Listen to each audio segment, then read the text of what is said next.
I wasn't expecting anyone. The evening was one of those heavy summer nights when the air feels thick, like it's holding its breath. I had the windows open, but the heat just hung there, unmoving. I was sprawled on the couch with a glass of water, no TV on, no music. Just quiet. Then came the knock. 3 gentle taps. Not hurried, not nervous, just soft. I opened the door, and there she was. Elena, my neighbor. Mid-40s, maybe older, but I'd never dared to guess. Her hair was loose, catching the light from my hallway, and she was wearing a sundress, pale yellow, the kind that looked like it belonged in a place where people still took their time. "Need some company tonight?" she asked. She smiled like it wasn't a big deal, but her eyes held mine for just a beat too long. My hand stayed on the door, like I wasn't sure if I should step aside or just keep standing there, memorizing her. "I was sure," I said, stepping back. She walked in like she'd been here before, not rushed, not cautious. She glanced around the living room, her fingers brushing the back of the couch as she passed it. "Quiet in here," she said. "Yeah, just me," I replied. Wasn't really planning on much tonight. Her lips pressed into a small smile. Neither was I. I noticed the faint scent of her perfume then. Not strong, just enough that I caught it when she moved. Something warm, maybe vanilla, maybe something older. We sat down, and for a while, we didn't talk. She crossed one leg over the other, the fabric of her dress shifting just slightly, and I could hear the faint rustle in the silence. She glanced at my glass of water. "Is that all you've got?" she asked. I laughed lightly. "I've got beer. Maybe wine." "You." "Wine," she said, without hesitation. In the kitchen, I poured 2 glasses. My hands weren't shaking, but they felt slower, like I was too aware of what I was doing. I wondered if she noticed. When I came back, she was looking at the framed photo on my shelf, me at 21, with my brother at some beach years ago. She turned toward me when I set the glass down. "You've barely been here 6 months, right?" she asked. 5. "And you keep to yourself." "Trying to," I said, half smiling. She tilted her head, studying me like she was deciding whether to believe that. "You don't seem like someone who really wants to be alone." I didn't answer. Maybe because she was right. Maybe because I didn't know what to say without giving too much away. The wine was smooth, but the air between us felt heavier now. Not uncomfortable, just aware. Every shift she made on the couch, every glance, seemed deliberate. Or maybe that was just me reading into it. "You know," she said after a pause, "I don't usually do this." "Do what?" I asked. "Knock on someone's door at night. Uninvited." I smirked. Guess I should feel lucky. Her eyes softened, and for a second, she didn't look away. I could feel my pulse in my neck, slow but strong. Outside, a car passed, headlights briefly sliding across the wall. When the light faded, the room felt smaller, like the 2 of us had moved closer without actually moving. Then, the doorbell rang. Elena's eyes flicked to mine, her glass halfway to her lips, the question hanging in the air between us. I stood there for a second, staring at the door like it might explain itself. Elena's glass was still in her hand, but she'd stopped moving. "You expecting someone?" she asked, voice quiet. No, the bell didn't ring again. Whoever it was must have decided to leave. Or maybe they were just standing there, waiting. I opened the door a crack. Nothing. The hallway was empty except for the faint hum of the building's air system. When I closed it again, Elena was watching me differently. Not curious, not cautious, but with that kind of look that says she's filing this moment away for later. "You seem on edge," she said. "I'm not," I lied. She set her wine down. "I know what that looks like." I didn't ask how she knew. Something told me she'd seen it before, in herself, in someone else. I sat back down, and for a moment, we just listened to the quiet. "Were you married?" I asked before I could stop myself. Her brow arched slightly, like she'd been waiting for me to ask something personal. "For 18 years. Ended 5 years ago. Kids. 1. Son. Your age." I swallowed, suddenly more aware of why the air between us felt charged in a way I hadn't let myself name. She leaned back, her gaze drifting past me to the window. "He doesn't live here anymore. College out east. We don't talk much these days." I nodded, unsure what to say that wouldn't sound like pity. "What about you?" she asked, shifting the focus. I hesitated. 1 relationship. 2 years. Didn't work out. Her lips curled into something that wasn't quite a smile. Let me guess. She wanted something different. I looked down at my glass. Something older. More stable, maybe. It was quiet after that. But it wasn't the same kind of quiet as before. This one felt heavier, weighted with what neither of us said out loud. The truth was, I'd noticed Elena months ago. The first time was in the hallway. She was balancing grocery bags, and I held the elevator. She'd smiled, thanked me, and there'd been something in her eyes even then. Not an invitation, but not nothing either. Since then, I'd caught myself timing my errands to the same hour she left. I told myself it was coincidence. It wasn't. Now she was here, close enough that I could see the faint lines at the corners of her eyes, the way her hair brushed her collarbone when she moved. This is risky, isn't it? I said finally. Her gaze found mine again. Do you want it to be? My chest tightened. I don't know. She studied me for a long moment, her face unreadable. Then, without warning, she reached over and brushed a bit of lint from my shirt. Just that. No lingering hand, no deliberate touch. But it was enough. I felt the warmth from her fingers even after they were gone. We both leaned back at the same time, almost like we'd rehearsed it. The tension stayed between us, quiet but impossible to ignore. Outside, the night air shifted. A faint breeze found its way through the open window, carrying the smell of rain that hadn't yet fallen. Elena looked toward it, then back at me. You ever wish you'd met someone sooner? She asked softly. Yeah, I said. Her lips parted slightly, but she didn't answer. She just looked at me, long enough for me to forget the glass of wine in my hand. And for the first time that night, neither of us moved away. A sharp knock rattled the door, louder this time, no hesitation. Elena's eyes flicked toward it, then to me. I stood, but she was already smoothing her dress, as if preparing for whatever was about to walk in. When I opened it, my roommate, Nate, was standing there with his usual half-smirk. Hey man, thought you might. He stopped mid-sentence when he saw her. Oh, hi. Elena gave a polite smile. Hi. This a bad time? Nate asked, looking between us like he was reading a book he wasn't supposed to. I felt heat creep up my neck. Kind of, right? Got it. He raised both hands in mock surrender, but his eyes lingered on her for just a second too long before he left. I closed the door, the sound louder than it needed to be. Elena was watching me again, but this time her expression was harder to read. That's your roommate? She asked. Yeah, he talks. Her brow arched. And you think I'm a secret worth keeping? That's not what I stopped. I just don't want people making something out of nothing. She tilted her head, a faint smile pulling at her lips. And is this nothing? I didn't answer. The silence stretched until I could hear my own pulse. She stood then, closing the distance between us without rush. The faint scent of her perfume mixed with the warm air, and for a moment, my instinct was to lean in. Her gaze dropped to my mouth, then back to my eyes, just enough to make my breath hitch. Careful, she said softly. Of what? Of wanting something you can't have. The words should have made me step back, but instead, I found myself leaning closer. My hand almost touched hers before she shifted, not away exactly, just enough to keep us from crossing that invisible line. Outside, thunder rolled somewhere far off, low and drawn out. The smell of rain was stronger now.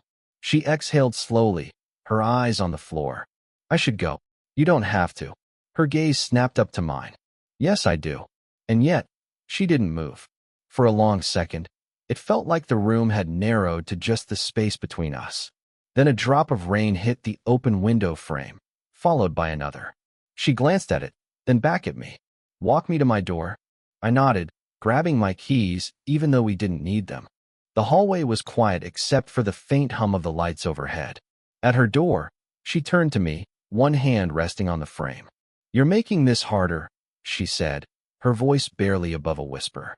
Good, I said before I could stop myself. Her eyes searched mine, not for an answer, but for something she wasn't ready to admit out loud. Then she stepped inside, closing the door gently between us. I stood there for a few seconds, the smell of rain following me back to my apartment. The storm hit harder than I thought it would. By 9, the rain was hammering the building, wind rattling the windows. Then, the power cut, My apartment dropped into darkness, the hum of the fridge replaced by the steady drum of rain. I found a flashlight, its beam weak, but enough to make my way toward the hall. A knock. 3 quick raps. I opened the door to find Elena standing there, hair damp from the run across the hall, sundress clinging slightly at the shoulders. "Power's out in mine too," she said. And I didn't want to sit there alone. I stepped aside without a word. We lit a couple candles I'd had in the kitchen, their glow softening the edges of the room. She settled on the couch, tucking her legs under her, and for a while, we just listened to the storm. Then she spoke. "I saw the way your roommate looked at me." I tensed. "He looks at everyone like that." Her eyes stayed on me. "Doesn't matter." "It bothered you." I hesitated. "Yeah, it did." "Why?" I swallowed. "Because," my voice trailed off. "Say it." The air between us felt like it had thickened. "Because I don't want him thinking about you like that. I don't want anyone thinking about you like that." She held my gaze, unreadable. "You don't get to say that." "I know." My voice was low, rough. "But I'm saying it anyway." Something in her expression softened, but only for a moment. "You're making this impossible." "Then stop coming over," I said, the words sharper than I meant. Her eyes flickered. Hurt. Anger. Something I couldn't pin down. "You think I don't want to?" That stopped me. She leaned forward, elbows on her knees. "You think I don't lie awake after I leave here?" "You think I don't?" She cut herself off, pressing her lips together like she'd already said too much. The candlelight caught the faint tremor in her hands. I wanted to reach for them, to still them, but I stayed where I was. The storm cracked outside, thunder rolling through the walls. "I don't care about the age," I said quietly. "I don't care if it's wrong." I stopped, realizing if I finished that sentence, there'd be no undoing it. Her breathing had quickened. "Don't," she whispered. We sat there, staring at each other across the narrow space of the couch, both of us leaning in just slightly, the kind of lean that would close if one of us moved another inch. Her eyes dropped to my mouth again. Mine did the same. A flash of lightning lit the room white for a second, and in that instant, we were close enough to feel the other's breath. Then, a knock at the door. We froze. The knock came again, louder, urgent. Elena's eyes widened. "Don't answer it." My pulse jumped. "Why?" But she didn't have time to explain, because whoever was outside called my name. Not Nate. Not a neighbor. A male voice. Older.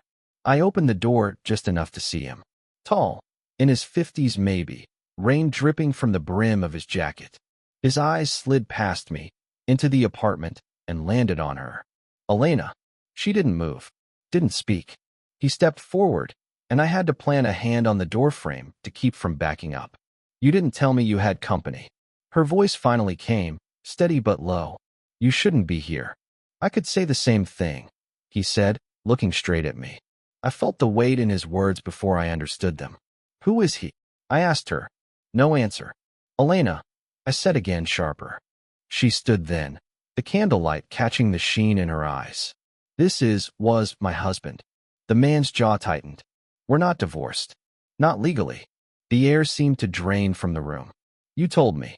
I started, but the rest caught in my throat. Her gaze dropped. "I told you what I thought would make it easier. For both of us." Easier. The word landed like a stone. My chest felt tight, anger and something worse mixing in ways I didn't want to untangle. "So I've been." "What?" "Your distraction." Her eyes flashed up, pained. "No. You're." She stopped herself, swallowing hard. The husband's laugh was short, humorless. "Looks like you've got yourself in deeper than you planned." I wanted to tell him to leave. Wanted to grab her arm and make her explain. Wanted to shut the door and never open it again.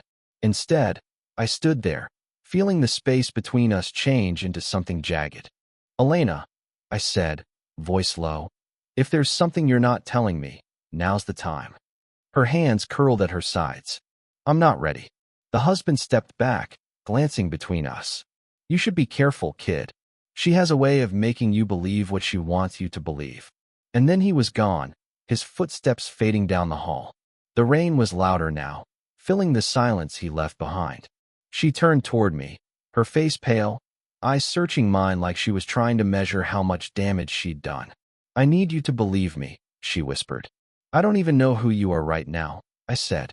The storm cracked outside, but it was nothing compared to the break inside the room.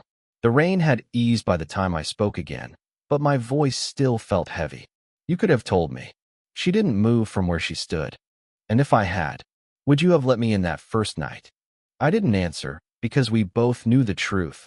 I would have tried not to, but she would have still been here somehow. She stepped closer, the candlelight catching in her damp hair. I wasn't lying when I said it was over. It's just not on paper yet. That's not nothing, Elena. Her eyes softened.